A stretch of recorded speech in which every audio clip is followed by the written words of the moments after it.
You hear everywhere that you need to niche down for your online business. But a common fear quickly pops up. Can your niche be too small? Is there a point where you get so specific that there are not enough customers to build a profitable business? If that question is keeping you up at night, you're not alone. It's a valid concern.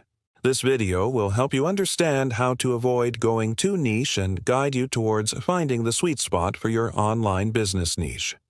It's true that niching is powerful, but the fear of making your niche too narrow is real.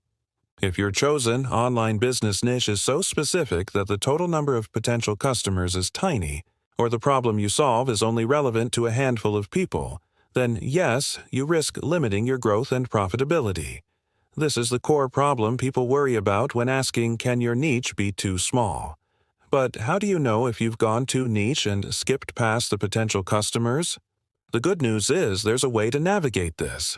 Finding the sweet spot for your online business niche is about balancing specificity with market demand.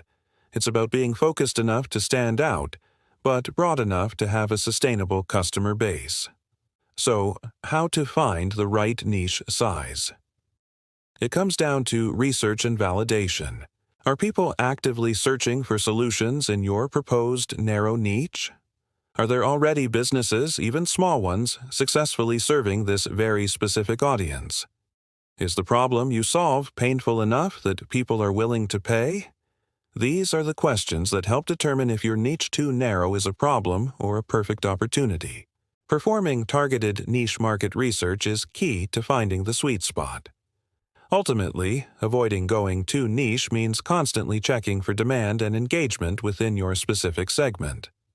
It's about finding that balance where you can be a big fish in a small, vibrant pond. Don't let the fear of going too niche stop you from finding your profitable online niche. The sweet spot is out there.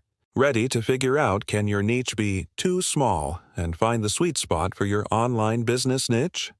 Check out my other videos on niche market research and online business strategy for more guidance on finding the right niche size.